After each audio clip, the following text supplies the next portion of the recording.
உலகத்தை படைத்து மனிதர்களை இந்த உலகத்திலே அனுப்பும் போதே இறைவன் கூறிவிடுகிறான், வலனபுலுவன்னக்கும், நிச்சயமாக திட்டமாக நான் உங்களை சோதித்தே தீருவேன்.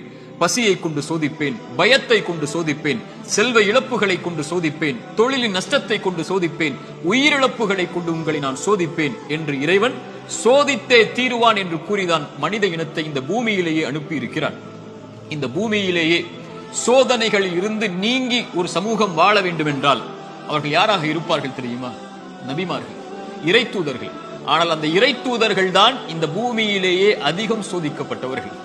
சோதனை எனக்கும் உங்களுக்கு மட்டும் இறைவனால் கொடுக்கப்படுவதல்ல, நபிமார்கள் தான் இந்த உலகத்திலே சோதனை கொடுப்பதற்கு முதலாவதாக இறைவனால் தேர்ந்தெடுக்கப்படுபவர்கள்.